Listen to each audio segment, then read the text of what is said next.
They whispered his name in fear across every ballroom in London. Stephen Thorne, the Duke of Blackwood, a man known to ruin fortunes before breakfast and destroy reputations by tea-time.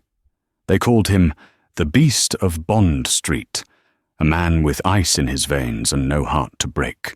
But the ton was wrong. They didn't know that the most feared man in England was living a lie. They didn't know he was hiding a secret promise made on a blood-soaked battlefield, a promise that would force him to his knees before the one woman he was supposed to destroy. You think you know historical romance? You have no idea. This is the story of how a penniless seamstress brought a tyrant to heel, not with a sword, but with a silence that screamed louder than thunder. Listen closely, because the truth is about to shatter everything. London, November 1891. The fog clung to the cobblestones of Grosvenor Square like a damp shroud, turning the gas lamps into hazy, ghostly eyes watching the sins of the aristocracy. Inside the opulent, stifling townhouse of Lady Augusta Wickham, the air smelled of stale lavender and cruelty. Eliza Vance knelt on the hard, distinct Persian rug, her knees aching. She had been there for 3 hours, pins held tightly between her lips, hemming the velvet gown of her cousin, Beatrice. Eliza was 22, with hair the colour of autumn wheat hidden under a severe cap, and eyes of a startling, clear grey that saw too much and said too little. She was not a servant, yet she was less than a guest. She was the poor relation, the orphan taken in out of charity, which in Lady Wickham's vocabulary meant unpaid slave. "Higher, you clumsy chit!" Beatrice shrieked, kicking out a satin-slippered foot. The toe caught Eliza in the ribs. Eliza gasped, the pins scattering onto the rug, but she didn't cry out. She had learned long ago that tears only amused her relatives. "Beatrice, do compose yourself," Lady Wickham drawled from her chaise lounge, sipping sherry.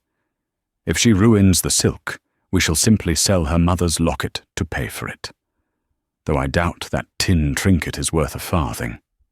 Eliza's hand flew to her throat, clutching the hidden silver oval beneath her drab grey dress. It was the only thing she had left of her parents, and her brother, Thomas, who had died in the chaotic slaughter of Waterloo 4 years ago. "It is safe, Aunt Augusta," Eliza said, her voice low and steady. "The silk is unharmed."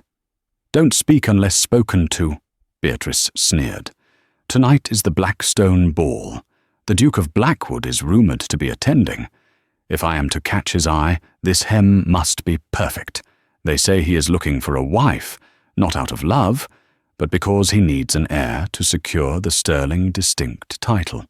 Imagine me, the Duchess of Blackwood." Eliza suppressed a shudder. Stephen Thorne, the Duke of Blackwood. Even in the isolation of this house, she had heard the stories. They said he had a scar that split his eyebrow, a souvenir from a duel he had won with a single shot. They said he evicted widows who couldn't pay rent and stared down the Prince Regent himself. He was a predator in a tailored black coat. "He will eat you alive, Beatrice," Eliza thought, though she kept her eyes on the needle. Suddenly, the heavy oak doors of the drawing-room slammed open.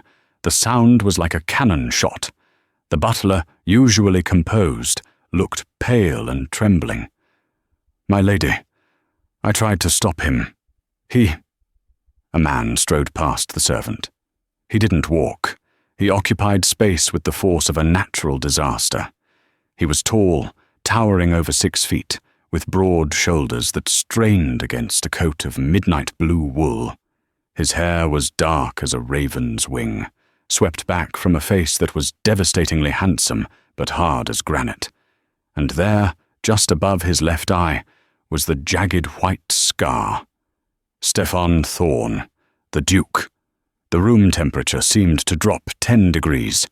Lady Wickham scrambled to sit up, spilling her sherry. "Your Grace, this is an unexpected, Quiet, Stefan said.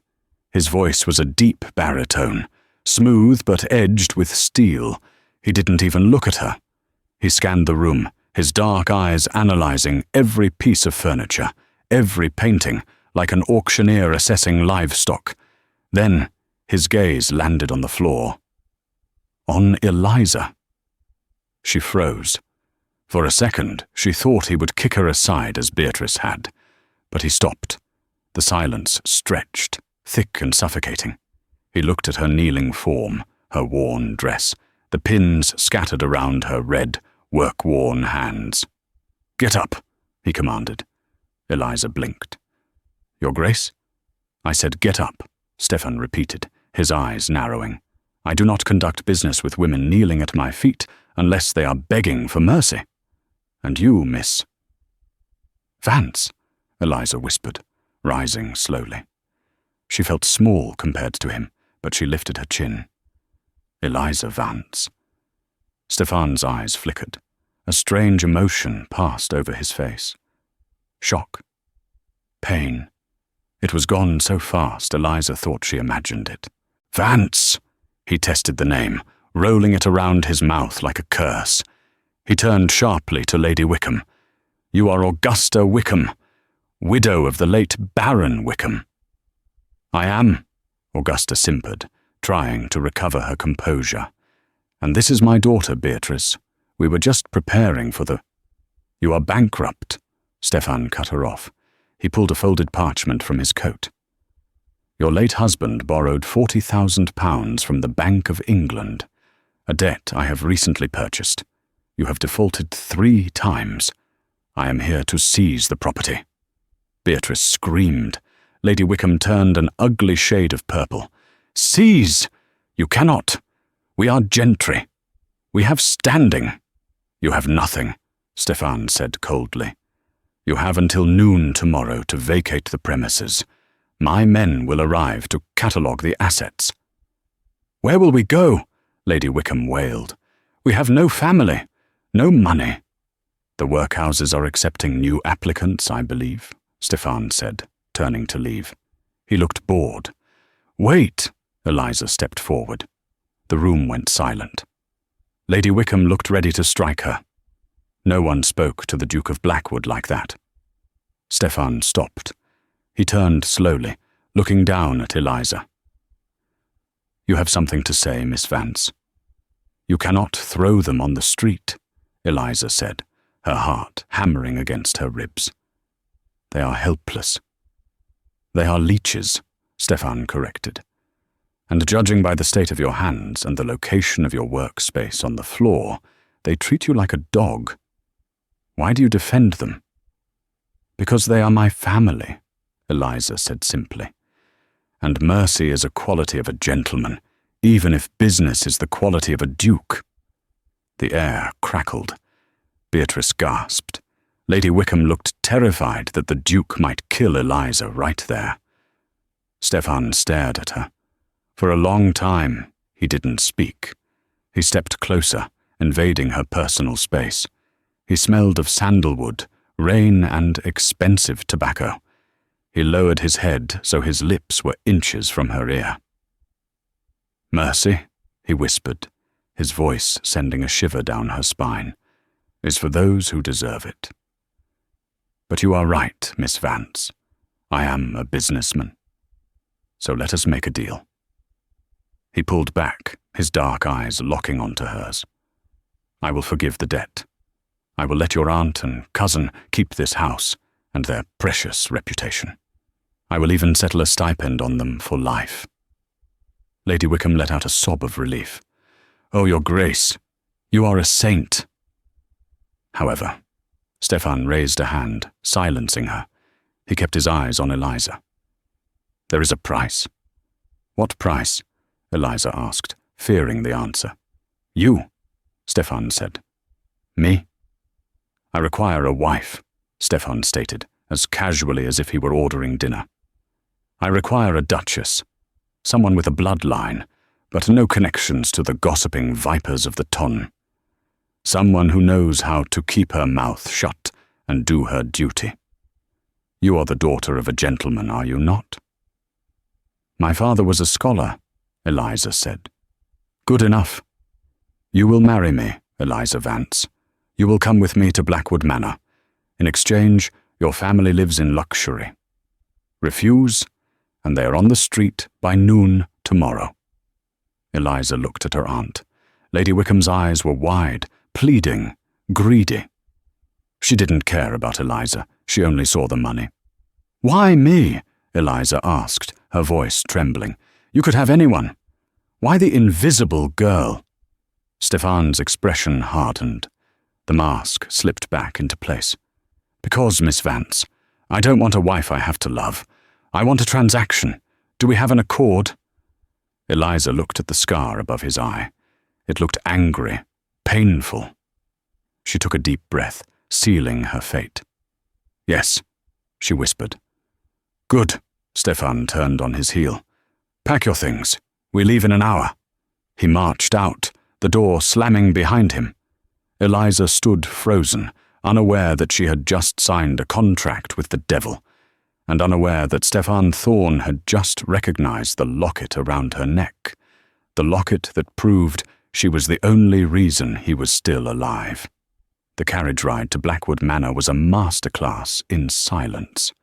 The vehicle itself was a fortress on wheels, black lacquer with the Thorne crest, a wolf rampant, painted in gold on the door. Inside, the velvet seats were softer than any bed Eliza had ever slept in. Stefan sat opposite her, reading a stack of correspondence, completely ignoring her existence. Eliza clutched her small carpet bag. It contained 2 simple dresses, her mother's Bible and the locket. She studied him covertly. Up close, he was even more intimidating. The lines around his mouth suggested a man who rarely smiled. His hands, holding the papers, were large and scarred across the knuckles, fighter's hands. "Stop staring," he said, without looking up from his papers. Eliza jumped. I apologize, Your Grace. I was just wondering where we are going." "Blackwood Manor is in the country, is it not?" "We are going to my London residence first. The wedding will take place in 3 days by special license. Then we travel to the estate in Derbyshire." He flipped a page. "You will need new clothes. Burn those rags you are wearing." "These rags are all I have," Eliza said, a spark of defiance returning. "And they are clean." Stefan finally looked up. His gaze was heavy, weighing her soul. "You are the future Duchess of Blackwood. You will wear silk. You will wear diamonds. And you will stop looking like a frightened rabbit. It annoys me." "I am not frightened," Eliza lied. "You should be," Stefan murmured. He leaned forward, resting his elbows on his knees. "Do you know why they call me the most feared Duke in London? Because you are cruel? Because I am efficient. I destroyed Lord Harrington's shipping empire in a week because he insulted my horse. I bankrupted the Earl of Derby because he cheated at cards. I do not tolerate betrayal, Eliza. Remember that. I have not betrayed you, Your Grace. I have only just met you." "Give it time," he said cynically. "Everyone wants something. Money, power, status. You are poor. You will want security. Soon you will want jewels, then lovers." "I want none of those things," Eliza said firmly. "I wanted to be a teacher. I wanted a quiet life." "Well, that is gone," he said brutally. "You belong to the wolf now." The carriage slowed. They had arrived at Blackwood House, a massive stone edifice in Mayfair that looked more like a fortress than a home. As the footman opened the door, Stefan stepped out and offered his hand to help her down. For a moment, skin touched skin. Eliza felt a jolt of electricity, a heat that travelled up her arm. She looked up, startled. Stefan's eyes widened slightly, as if he felt it too. He pulled his hand away quickly. "Inside," he barked. "Mrs. Halloway, the housekeeper, will bathe you and dress you." As Eliza was whisked away by a stern-faced housekeeper, Stefan stood on the pavement, watching her go. He reached into his pocket and pulled out a worn, blood-stained letter. He unfolded it. The handwriting was shaky, written by a dying man in the mud of Waterloo. "Steph, if I don't make it back, you must find her. My sister, Ellie. Wickham will destroy her. The inheritance. She doesn't know about the inheritance. Protect her, Stefan. Promise me. Don't let them break her like they broke me. Promise me. Thomas." Stefan crushed the letter in his fist. He looked up at the grey London sky. "I found her, Thomas," he whispered to the ghosts of his past. "But God help me. She has your eyes. And she has no idea that she isn't the poor relation. She's the heiress to the biggest fortune in England." He walked into his cold, empty house.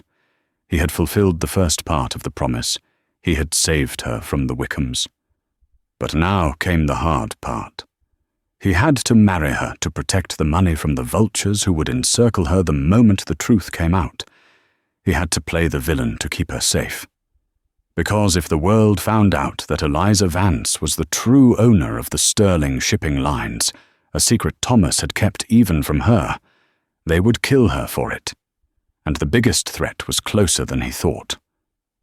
Across the street, hidden in the shadows of an alleyway, a man in a brown coat watched the Duke enter. He pulled a notebook from his pocket and scribbled a note. "Target acquired. The girl is with Blackwood. Inform Lord Harrington immediately." 3 days later, London was shrouded in a fog so thick it tasted of coal and secrets. The wedding of the Duke of Blackwood to the unknown Miss Eliza Vance did not take place in St. George's, Hanover Square, with the fanfare of a royal coronation. It happened in the dim, dusty vestry of a small parish church on the outskirts of the city, paid for with a heavy bag of gold to ensure the vicar's silence and speed. Eliza stood before the altar, trembling not from cold, but from the surreal weight of the moment. She wore a gown of cream-coloured heavy silk, purchased by Mrs. Halloway. It was modest, high-necked, and lacked the intricate lace of a fashionable bride, but the cut was exquisite. It hugged her waist and flared gently, making her feel, for the first time in her life, like a woman rather than a piece of furniture. Beside her, Stephen Thorne was a monolith of black wool and starched white linen.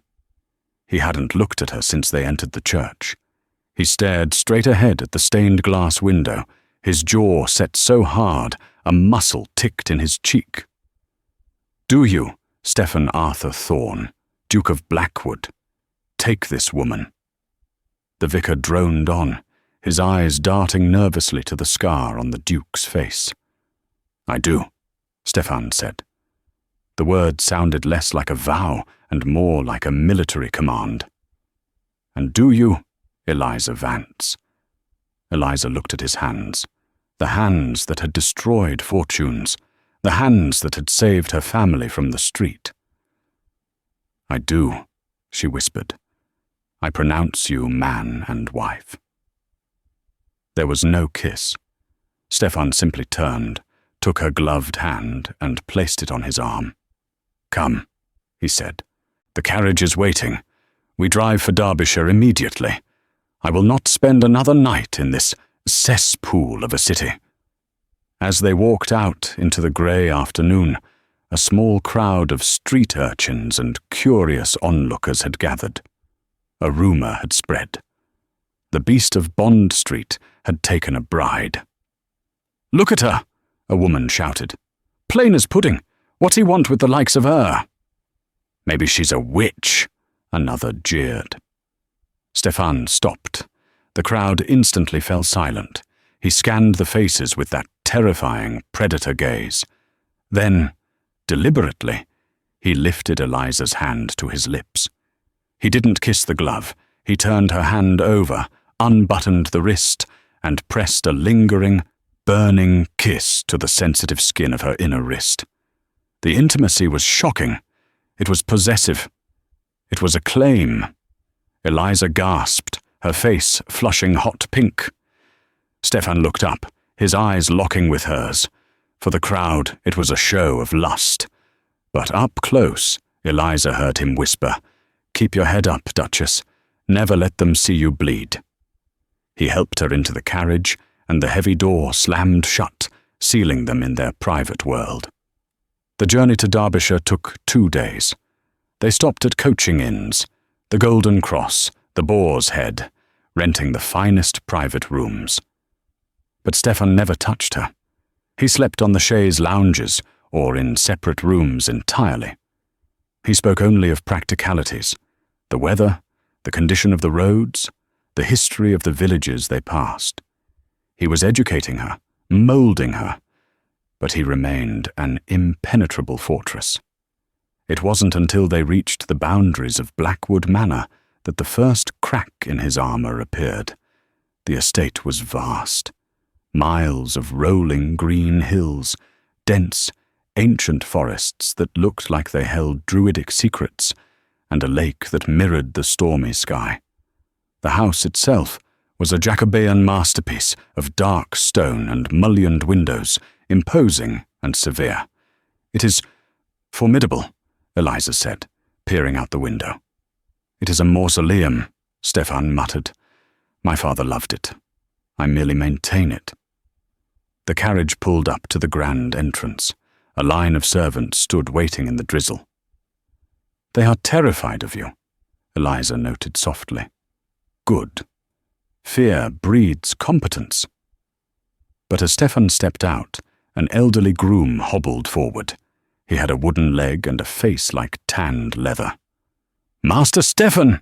The old man beamed, forgetting all protocol. "You're back, and you've brought a lass." Eliza expected Stefan to strike the man or fire him. Instead, the Duke's face softened, truly softened, into a smile that took years off his age. He gripped the old man's shoulder. "Barnaby, you old war horse. Are you still terrorizing the stable boys?" "Trying to, Your Grace, but the leg gives me gip in the rain." "I'll have the physician look at it tomorrow," Stefan promised. He turned to Eliza. "Eliza, this is Barnaby. He taught me to ride. He was with me at Vittoria and Salamanca. He is the only man on this estate allowed to call me by my given name." Eliza curtsied. "It is an honor, Mr. Barnaby." Barnaby's eyes widened. She curtsied to me. A duchess curtsying to a stable hand. "Oh, you picked a good one, boy. You picked a rare one." Stefan's smile vanished as quickly as it had appeared. He stiffened. "She is weary, Barnaby. See to the horses." He grabbed Eliza's elbow, perhaps a little too tightly, and marched her up the stairs. "Why did you do that?" she asked, as they entered the great hall, a cavernous space filled with suits of armour and faded tapestries. "Do what?"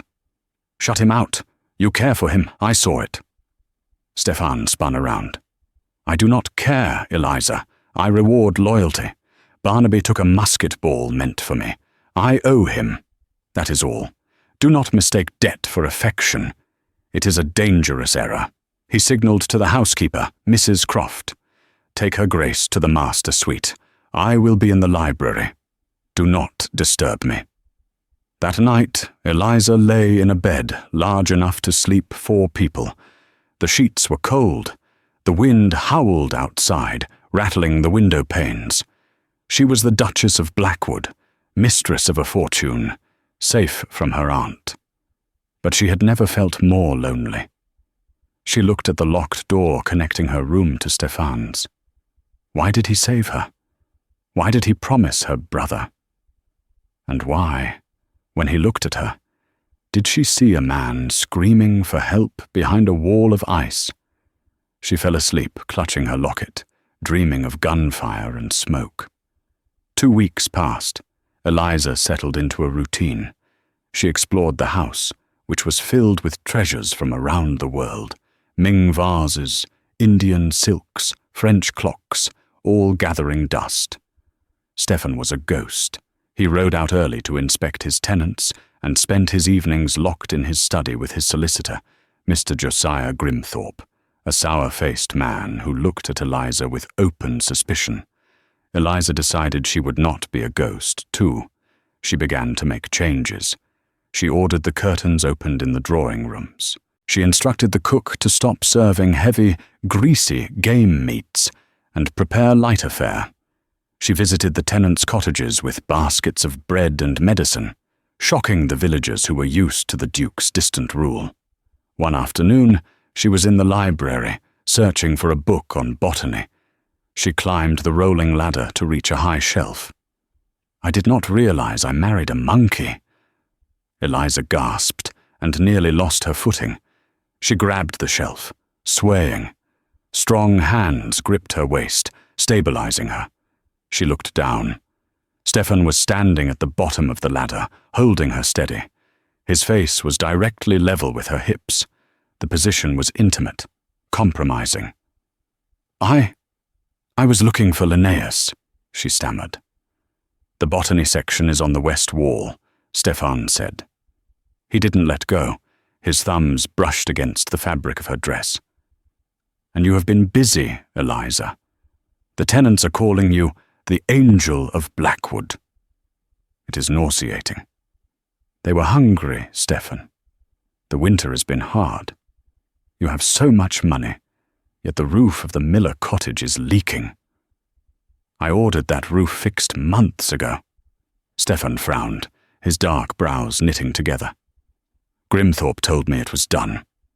"It wasn't. The Miller children are sleeping under a tarp." Stefan's eyes darkened. A flash of genuine anger, not at her but at something else, crossed his face. "Get down!" He lifted her off the ladder as if she weighed nothing, setting her on the floor. "I will speak to Grimthorpe. If he has been lying to me about the estate funds." He trailed off, his jaw clenching. "Stefan," Eliza touched his arm, "why do you let everyone think you are a monster? You aren't. You care that they are cold." Stefan pulled away. "It is safer to be a monster, Eliza. Monsters don't get betrayed. Monsters don't get their hearts cut out." "Who cut out your heart?" she asked daringly. He looked at her, his gaze dropping to her lips. For a second, the air in the library grew heavy, charged with a magnetic pull. He took a step closer. Eliza held her breath. She wanted him to kiss her. It was insane, but she wanted the wolf to bite. Suddenly, the library door burst open. "Your Grace! A letter! Urgent!" It was a footman, breathless and pale. Stefan snatched the letter. It had no return address, sealed with plain red wax. He broke the seal and read it. Eliza watched the color drain from his face. The scar above his eye stood out in stark white relief. "What is it?" she asked. Stefan crushed the paper in his fist. "Nothing. Business." He turned to the footman. "Saddle my horse, the black stallion, now." "Stefan, where are you going? It is nearly dark," Eliza cried. "Stay inside," he commanded, his voice returning to that icy, terrifying tone from their first meeting. "Do not leave this house. Do not open the door to anyone. Do not trust anyone, not even the servants." "You are scaring me." He stopped at the door. He looked back at her, and the anguish in his eyes was terrifying. "Good.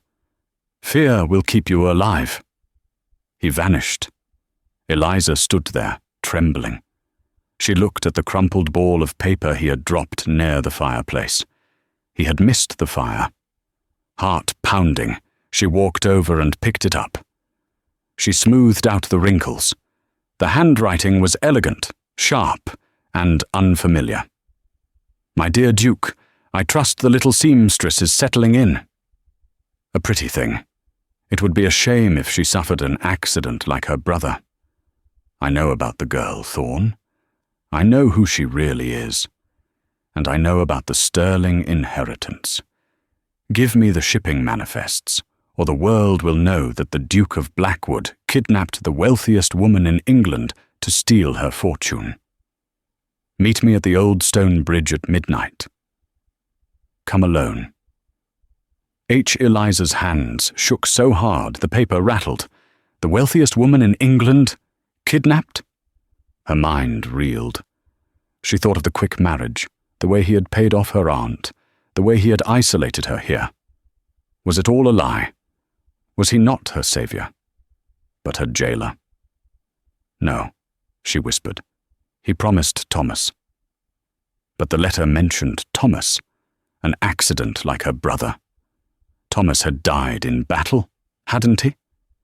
A chill of true horror crept up her spine. She wasn't a guest here. She was the prize. She heard a floorboard creak behind her. She spun around. Standing in the shadows of the bookshelves was Mr. Grimthorpe, the solicitor. He was holding a heavy brass candlestick. He wasn't smiling. "You shouldn't have read that, Your Grace," Grimthorpe said softly. "Curiosity is a terrible affliction for women." "Stay back," Eliza warned, backing up until she hit the desk. "The Duke will kill you." "The Duke has ridden off to a trap," Grimthorpe sneered, stepping into the light. "My employer, Lord Harrington, is waiting for him with 5 armed men. Blackwood won't be coming back, which leaves me to deal with you. You work for Harrington. I work for the highest bidder, and Harrington pays better than a duke who checks every ledger for a missing farthing. Now be a good girl and come with me. We have a carriage waiting." Eliza's hand closed around a heavy crystal inkwell on the desk. She remembered Stefan's words. Fear breeds competence. "I am not a girl," Eliza said, her voice trembling but loud. "I am the Duchess of Blackwood." As Grimthorpe lunged, Eliza swung the inkwell with all her might. Crack! It connected with the side of his head. Ink and blood sprayed across the leather-bound books. Grimthorpe groaned and collapsed to the floor, unconscious. Eliza didn't wait. She gathered her skirts and ran. She ran out of the library, through the great hall, and out into the rainy night. She couldn't hide. She had to warn Stefan. He was riding into a trap at the old stone bridge. "Barnaby!" she screamed, running toward the stables. "Barnaby, help!" The old groom emerged from a stall, holding a lantern. "Your Grace? What in God's name?" "Saddle a horse," Eliza panted, rain soaking her dress instantly. "Stefan is in trouble. They are going to kill him." Barnaby didn't ask questions. He saw the terror in her eyes and the ink on her hands. "Take the mare. She's fast." 5 minutes later, Eliza Vance, the seamstress who was afraid of her own aunt, was galloping into the pitch-black night, riding toward a bridge where death was waiting, to save the man who might be the biggest villain of them all. Eliza rode the bay mare, Bess, with a fierce desperation she hadn't known she possessed. The rain had intensified, turning the dirt road into a slick, muddy track. The old stone bridge was 3 miles from the manor, spanning the treacherous, fast-running River Derwent. She saw the bridge's Gothic arch ahead, silhouetted against the stormy sky. And she saw the lights. A cluster of lanterns hung near the center of the bridge, illuminating Stefan and a small group of men. Stefan was on the ground, leaning heavily against the stone parapet. He was not alone. 5 figures surrounded him. 2 held pistols aimed squarely at his chest. Eliza pulled Bess to a skidding halt behind a dense copse of ancient oaks. She dismounted silently, tying the reins to a branch. "You should have left her in London, Thorne," a voice drawled, refined, cruel, and familiar. Eliza peered through the rain-lashed darkness. The speaker was tall and impeccably dressed, even in the mud. Lord Harrington. The man Stefan had ruined for cheating at cards. "Harrington!" Stefan spat, ignoring the blood dripping from a cut near his temple. "You've grown sloppy. sending Grimthorpe to do your dirty work. Grimthorpe was a necessary distraction. Did you really think I wouldn't seek vengeance for the destruction of my reputation? But that is secondary now. The girl is what I want. Harrington stepped closer, or rather, what she is. Sterling Shipping, Thorn. Did you truly believe you could keep a secret worth millions? She is my wife, Stefan said, his voice hard. She is untouchable. A wife of 3 days? The marriage is unconsummated, I presume? Easily annulled? Once I prove you abducted her under false pretenses to claim her fortune, you'll swing for kidnapping and theft, and I, as the nearest living relative to Thomas Vance, a very distant cousin but legal enough, will inherit. Eliza listened, her breath catching in her throat. Thomas was the heir to Sterling Shipping. And now she was. It wasn't £40,000, it was a vast empire. Stefan had married her not for his fortune, but for hers. And she was standing here, alone, with 2 pistols pointed at the man she was falling in love with. You won't prove anything, Stefan said, subtly shifting his stance. Eliza realized he was inching his way closer to the central lamppost. We don't need proof, Duke, Harrington laughed. Just a body. 2, actually. Yours will be found by the river tomorrow, a tragic accident. And your little Duchess? She'll be the weeping widow who inherits nothing because she's married to a dead felon. Harrington signaled the men with the pistols. Now give me the manifests. They must be somewhere in Blackwood House. The key, Thorn, or die. I don't have the manifests, Stefan snarled. Thomas never trusted them to paper. He trusted them to memory. Then you are useless, Harrington sighed, lifting his hand. Kill him. Just as the men raised their pistols, Eliza burst from the copse of trees. Stop! Her voice, high and clear, cut through the wind and rain. Everyone froze. Harrington turned slowly, his face a mask of furious disbelief. The Duchess? What in God's name? Eliza ran out onto the bridge. She reached into the neck of her gown and ripped the silver locket from her throat, holding it high in the lantern light. I have what you want, she cried, rushing toward the parapet. The manifests are not in the house. They are here. She didn't wait for them to react. She opened the locket, a move Harrington would mistake for finding a hidden document, and hurled it into the raging river below. Sploosh! The sound was tiny against the rush of the water, but the effect was immediate. No! Harrington screamed, lunging for the spot where the locket disappeared. You fool! That was millions! The diversion worked. Stefan, released from the immediate threat, surged into action. He grabbed the lamppost, wrenched it from its base, and swung the heavy iron pole like a war hammer. Crack! It connected with the nearest gunman's jaw. The man dropped instantly, his pistol flying into the dark water. The second gunman aimed at Stefan, but the Duke was already moving, rolling, and coming up with a flash of polished metal in his hand. Stefan had a hidden knife. He lunged at the second man, slashing the knife across the tendons of the man's pistol arm. The man roared in pain, dropping the weapon. Eliza was screaming, scrambling back towards the far end of the bridge. Harrington, blinded by greed and rage, realized the locket was a decoy. Get the girl! He shrieked. She's the key! Take her! 2 of Harrington's hired thugs lunged for Eliza. She turned to run, but they were too fast. One grabbed her arm. Let me go! She fought, kicking and struggling. You're coming with us, Duchess! The man grunted, dragging her toward the waiting carriage. Suddenly, a figure materialized from the darkness. Barnaby, the old groom with the wooden leg and the war experience. He held a hefty pitchfork he had borrowed from the stables. Leave the mistress alone, you dogs! Barnaby roared, sounding like the cavalry charge at Vitoria. He swung the pitchfork, catching the thug in the thigh. The thug yelped and released Eliza. The brief distraction was all Stefan needed. He was a blur of motion. He took down the last 2 armed men with brutal, efficient strikes, knuckles to the windpipe, knees to the ribs. The years of rumored violence were not just rumors. They were practiced reality. Harrington watched his men fall, and his face dissolved into terror. "You're a demon, Thorn, a bloody devil." "I am the Duke of Blackwood," Stefan corrected, wiping rain and blood from his face. "And I keep my promises." He turned, the knife still gleaming in his hand, and walked toward Harrington. Eliza ran to him, grabbing his arm. "Stefan, stop! Don't do it! Let the law deal with him!" Stefan looked down at her.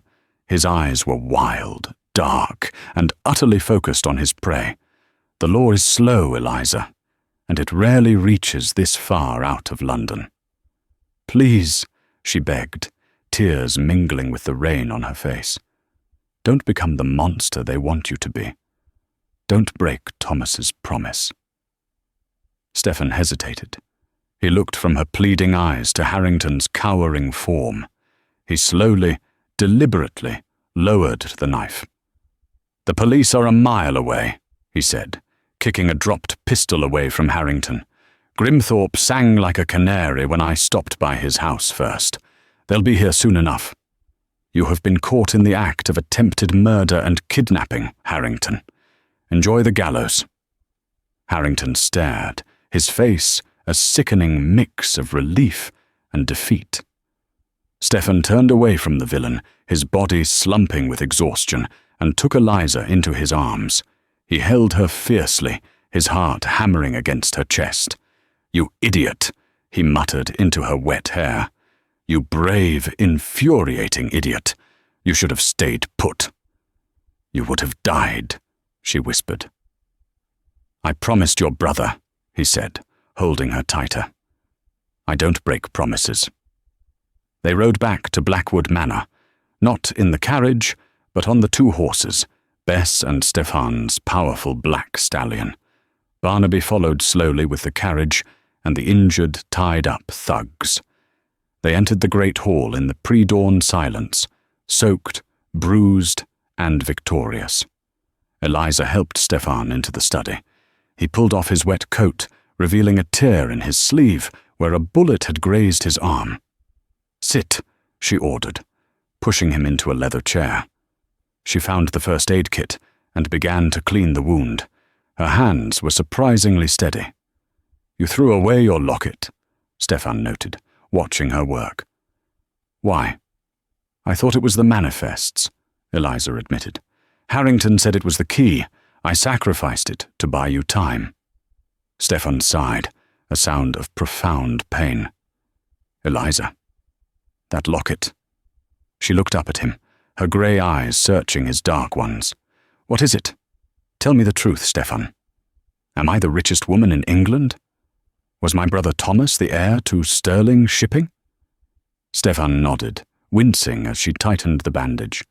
"Yes, Thomas was a captain in the army, but secretly he was the heir to his mother's family fortune, the Sterlings, who owned the largest merchant fleet in the world. He was living under a different name to escape the debt collectors circling the Wickhams. He never told you because he didn't want you to be a target." "And you knew this?" "I knew it because I was there when he died." Stefan closed his eyes. Waterloo. June 1815. We were pinned down. He took 3 rounds. He knew he was dying. He pulled that locket from his chest, and he made me swear on my soul, that I would find his sister, protect her, and keep the fortune a secret until the time was right. "And the locket?" Stefan looked at her, his expression utterly sincere. "The locket was split in 2. One half was yours. The other half was his." Inside his half was a tiny piece of paper, written in invisible ink, the full list of the sterling assets and the legal code to access them. Thomas knew that Harrington, or someone like him, would kill for the information. Eliza stared. He didn't trust it to paper, but to that. He trusted it to the one thing he knew was valuable, a keepsake of your mother. You just threw away the key to the Sterling Empire." Eliza swayed, staggering back against the desk. "Oh God, I'm so sorry, Stefan. I ruined everything." He stood up, ignoring his injury. He walked to her, stopping inches away. "No, you didn't. You saved my life, and you proved your loyalty. The assets are safe for now. Harrington thinks you tossed the real item. He will spend years diving in the Derwent. But why didn't you just tell me? Why the cruelty? Why play the villain?" she pleaded. "Because the moment you became Duchess of Blackwood, you became the wealthiest woman in England. If the Tun knew that, the socialites would murder you with poisoned compliments, and the investors would tear you apart. I had to make you undesirable. I had to make people fear me so much that they wouldn't dare approach my wife. I built an ice wall around us, Eliza. I played the monster so you could be safe inside my fortress." He reached up, cupping her face with his large, bruised hands. "I had to marry you to fulfill the promise, to place you under my protection, but I couldn't treat you kindly. Kindness invites questions. Kindness invites closeness, and I swore to Thomas I wouldn't do anything to put you at risk." "So, the coldness? It was an act," she whispered, her heart aching. "It was the hardest role I have ever played," Stefan confessed, his voice thick with emotion. He leaned his forehead against hers. "I watched you kneeling on that rug at the Wickhams' house, and I saw your brother's face, his desperation. I wanted to burn that whole house down. I wanted to tell you the truth, but I couldn't. I couldn't risk it." He pulled back just enough to look into her eyes. The ice was gone.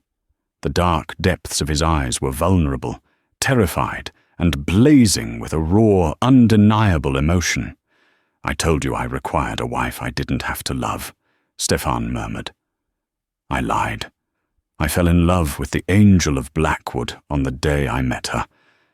I love your courage, your kindness to my tenants, and the fire in your eyes when you look at me.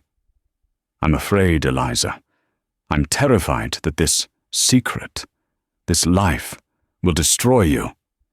Eliza reached up and touched the jagged scar above his eyebrow. "This scar. Did Harrington do this?" "No," Stefan said, shaking his head. "I gave myself this scar when Thomas died.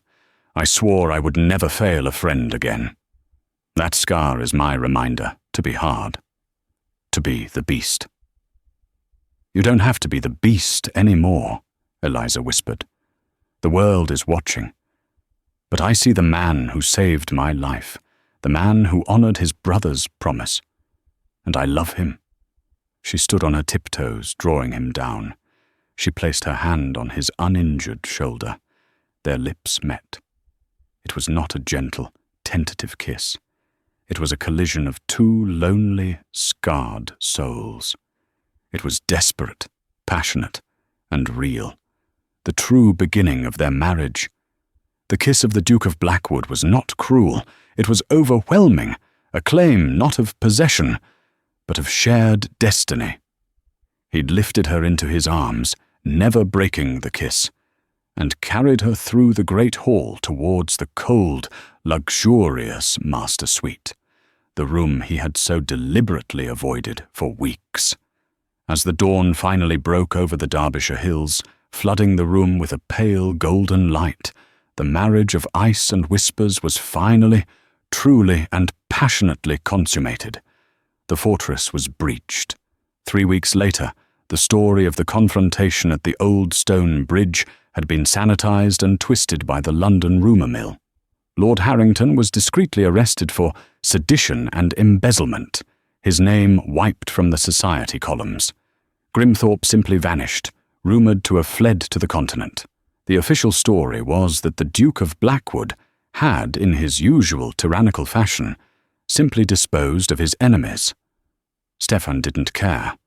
He and Eliza remained at Blackwood Manor, retreating from the world to build the foundation of their actual marriage. They spoke for hours, walking through the gardens, sitting by the fire in the library, the very spot where Eliza had almost been murdered. Stefan told her about the horrors of the war, the burden of his father's distant cruelty, and the debt he felt to Thomas. Eliza, in turn, told him about the quiet strength she drew from her mother's memory and her true dream, to found a free school for girls. One bright morning, they were in the library. Stefan was working on a list of names, the last few remaining key members of the Sterling Shipping Consortium.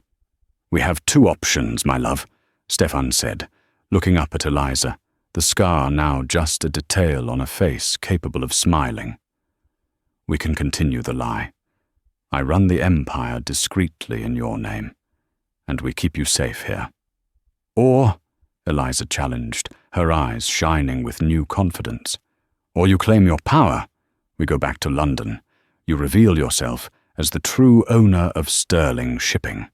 The fortune becomes public, and we use the full weight of the Blackwood title and the Sterling money to ensure your safety. But it will be a constant fight." Eliza walked over to the desk. She placed her hand on his. "I am the Duchess of Blackwood. I am the sister of Thomas Vance, who died to protect my inheritance. And I am the woman who faced down a murderer on a bridge. I will not hide in a fortress, Stefan." "You want to face the Ton?" he asked, a fierce pride in his eyes. "I want to run my empire," she corrected. "And I want to fix the mistakes of my family. The Sterling name hasn't been used for true good in decades. I will change that. I will start the school." "Then we shall do it," Stefan said, standing up. "But we do it my way. You need a shield." "You are my shield," she countered. "More than that. You need the memory of Thomas to be honored. The truth needs to be public." The following week, the Duke and Duchess of Blackwood returned to London, not slipping quietly into their Mayfair fortress, but arriving at the largest and most scandalous social event of the season, Lady Jersey's New Year's ball. The Ton gasped when they entered. Eliza, no longer the invisible girl, was dressed in a gown of midnight blue silk, simple yet perfectly cut, adorned with the famous Blackwood sapphires, a dowry Stefan had presented to her after their conversation. She walked with a poise that belonged only to the truly powerful. Stefan, his face unreadable, led her straight to the center of the ballroom. He did not announce her. He announced Thomas. In a voice that silenced the entire assembly, Stefan raised his glass. "Ladies and gentlemen, you believe you know the Duke of Blackwood. You believe you know my wife, Eliza Vance. But you do not know the debt of honor I paid. 4 years ago, my closest friend, Captain Thomas Vance, died a hero at Waterloo. His dying wish was that I protect his sister and his legacy, a legacy that many vultures wished to claim." He put his arm around Eliza's waist, possessively, yet tenderly. "My wife is not merely Miss Vance. She is the true and rightful owner of the Sterling shipping lines, an empire that dwarfs the fortunes of any in this room. The man who tried to murder me and kidnap her, the disgraced Lord Harrington, has been neutralized. He coveted what belonged to a war hero's sister. He coveted what belonged to the Duchess of Blackwood." The room erupted in whispers. Fortunes shifted in that instant. Eliza spoke next, her voice clear and strong. "My husband fulfilled his promise to my brother, and now I make mine. The Sterling fortune will be used not for frivolous fashion, but for the future. The first act of the new Sterling shipping will be the establishment of the Thomas Vance Free Academy for the daughters of veterans and the poor." She looked straight at the few remaining Wickham relatives present, then back at Stefan. "I was saved by a promise. Now I will pay that promise forward." The gasps were replaced by a reluctant, impressed silence. The beast had not only married an heiress, but had publicly ceded control of her fortune to her, transforming their transactional marriage into a partnership. Stephen Thorne was still feared, but now he was respected, and his Duchess was loved. Over the next few years, the Duke of Blackwood became known not just for his ruthless business acumen, but for his quiet philanthropy, often directed by his wife. The school flourished. Eliza learned to manage her fleet, becoming a force in the shipping world, often using her husband's intimidating reputation to clear bureaucratic hurdles. They had 3 children: Arthur, the serious heir who inherited his mother's eyes and his father's focus; Victoria, who was spirited and fearless; and Thomas, named for the uncle who made it all possible. One quiet evening, 10 years after their marriage, Stephen and Eliza sat in the library at Blackwood Manor. It was warm, filled with the scent of pine and old books. "You know," Eliza mused, leaning her head on his shoulder, "if you hadn't been so terrifying, I might never have noticed you." Stephen kissed the top of her head. "And if you hadn't thrown away the locket, you might never have realized what you were truly capable of." "The most feared duke in London," she teased, drawing circles on his hand. "And all it took was a secret promise to turn you into a gentleman." "Not a gentleman?" Stephen corrected, his voice a low rumble. "I am still a wolf, Eliza. But you are my pack, and I will burn the world down to keep you warm." And that is the story of how the most terrifying man in London was utterly undone by a promise made on a dying breath and the unwavering courage of the woman he swore to protect. Stephen thought he was playing the villain to save an heiress. Instead, he found the only person who could see past the scars to the honor beneath. Eliza Vance didn't just inherit a fortune, she inherited a duke, transforming his fortress of fear into a home of fierce, devoted love. Their story proves that true power isn't measured in wealth or reputation, but in the promises we keep. If you were captivated by Eliza's bravery and the Duke's redemption, you know what to do. Hit that like button and let me know in the comments. What was your favorite twist in the story? Did you trust the Duke at the beginning? We want to hear from you. And don't miss our next historical drama. Make sure you're subscribed and that bell notification is on. Thank you for listening.